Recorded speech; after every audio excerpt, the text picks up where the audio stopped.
이번에는 어린이 애니어그램 4번 유형 아이들에 대해서 소개해드리도록 하겠습니다. 소개에 앞서 애니어그램이란 어린이들도 성인들처럼 유형 구별이 가능한 건지, 또 몇 살부터 검사는 가능한 건지 궁금하실 텐데요. 보통 애니어그램 검사는 자가검사로 이루어지고 초등학교 6학년 정도부터 검사가 가능하지만 아직 아이들은 성장 과정에 있는 만큼 많은 변화의 가능성을 내포하고 있습니다. 따라서 자라고 있는 이 아이들을 어떤 특정 유형에 가두는 것은 다소 위험한 일일 수 있지요.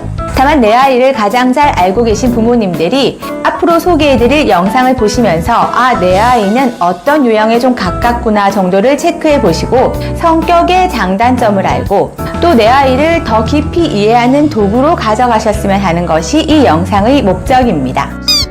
자, 그렇다면 감수성이 풍부하고 낭만적인 4번 유형 아이들의 겉으로 드러나는 특징 살펴보도록 하겠습니다. 자기 내부의 감정과 정서에 민감하며 동물을 사랑하고 또 생명을 소중히 여기는 이들은 타고난 휴머니스트입니다.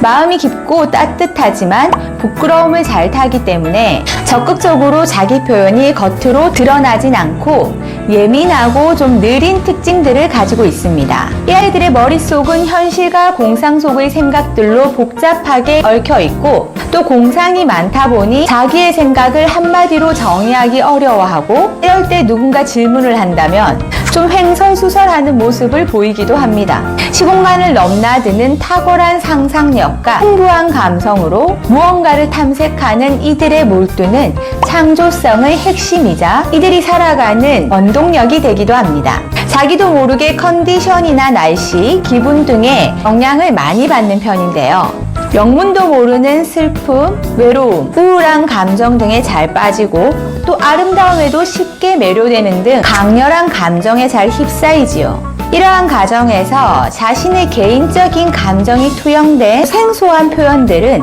다른 사람들로 하여금 좀 독특하고 특별한 인상을 풍기게 됩니다. 예컨대 독특한 말투나 간점, 또 제스처, 강렬한 감정 표현 등 어린아이라도 어떤 특정 부분은 상당히 개성 있는 면모가 드러나는 예술가들이지요. 더러는 매우 까탈스러운 자기만의 취향의 옷을 고집하면서 등교하기 전 옷방을 한바탕 뒤집어 놓는 4번 아이들도 종종 있습니다. 이들은 자신이 소중히 여기는 것을 누군가 고의적으로 무시할 경우 기분 나쁜 감정을 숨길 줄 모릅니다.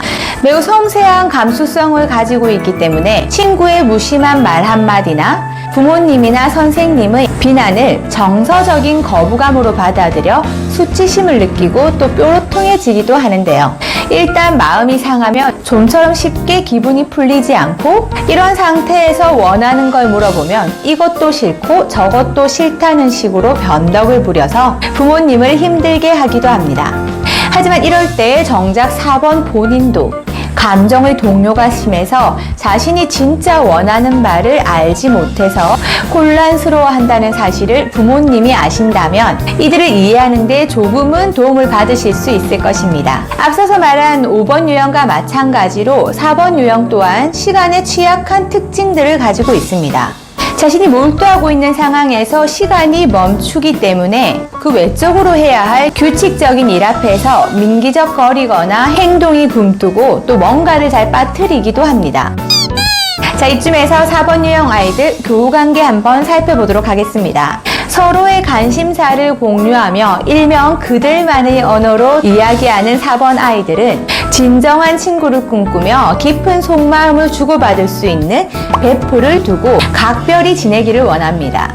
하지만 그 가운데서도 각자 독립된 자기만의 색깔을 존중하기 때문에 상대에게 자신의 생각을 지나치게 강요하지는 않습니다. 한편 독특한 관심사를 가진 이 친구들은 영혼의 단짝을 찾지만 마음에 드는 친구를 못 만나거나 또 잘 소통하고 싶은데 그 방법을 잘 알지 못해서 아웃사이더가 되기도 합니다. 하지만 고학년으로 갈수록 4번 특유의 깊이 있는 내면과 개성 있는 관점은 친구들에게 상당히 매력적으로 다가옵니다. 일단 자신이 마음을 연 친구에게 상당히 수용적인 편이지만 감정의 기복이 심한 만큼 잘 삐지고 화해하는 등 관계의 기복도 심한 편입니다.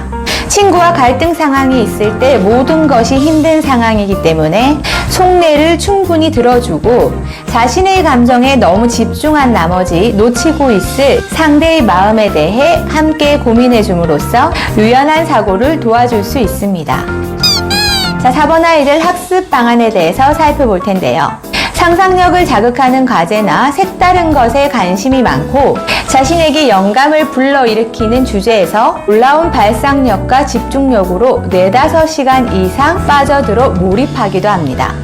미술학원에서는 그날 그리기로 한 공통의 주제가 자신의 마음에 들지 않으면 이거 꼭 해야 돼요? 제 마음대로 하면 안 돼요 하면서 자기만의 방식으로 그림을 그리기를 원하고 선생님께서 일정한 방식으로 그림을 가르치려 하거나 그림을 수정하기를 원하면 매우 불편해하고 거부 반응을 보이기도 합니다.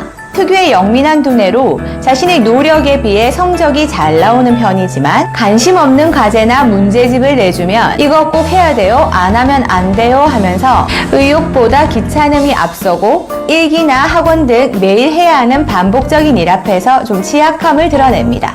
이때 좋아하는 과목부터 학업 성취를 높여나가고 자기만의 방법과 속도로 공부해가는 이들의 컨디션을 좀 이해해줄 필요가 있습니다.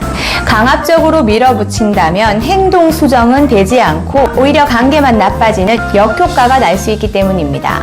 충분한 대화를 통해 어느 정도 부모님과 조율해서 최소한의 규칙과 습관은 가능한 지켜나갈 수 있도록 훈련하는 것이 효과적입니다. 먼저 정서가 안정되어야 효과적으로 집중할 수 있기 때문에 학급 분위기에 방해를 받았거나 친구와의 다툼으로 기분이 상해 있다면 편안한 장소에서 10분쯤 조용히 앉아 있거나 대화를 통해서 감정을 가라앉히는 것이 우선입니다. 분위기에 영향을 많이 받고 교사와의 심리적인 유대감을 통해 학습에 강한 동기화가 될 수 있습니다. 허용적인 분위기에서 기발함과 창의성이 유감없이 발휘되기도 합니다. 또한 연극, 영화, 음악, 미술 등 창작 활동을 통해서 이들의 상상력을 뻗어나갈 수 있도록 자극시켜주고 창조성을 발휘할 수 있는 건전한 배출구를 마련해주는 것이 좋습니다. 지금까지의 내용을 조합해서 4번 유형 아이들 지도 방식 정리해 보겠습니다.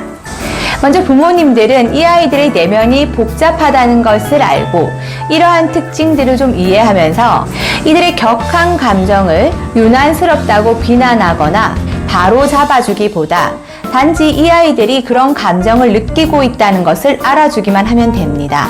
또 시간과 규칙이 잘 지켜지지 않을 때 그것으로 인해서 다른 사람들이 곤란해지거나 기분이 상할 수 있다고 관계적인 측면에서 지도해주세요.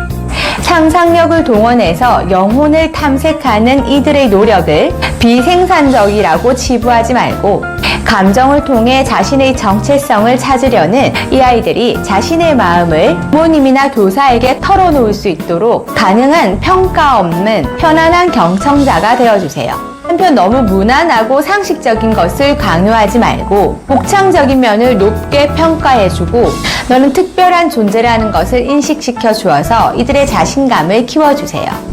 지금까지 특별한 아이 4번 유형 아이들에 대해서 알아보았습니다. 다음 시간에는 유능한 아이 3번 유형에 대해서 살펴보도록 하겠습니다. 구독과 좋아요는 저에게 큰 힘이 됩니다. 감사합니다.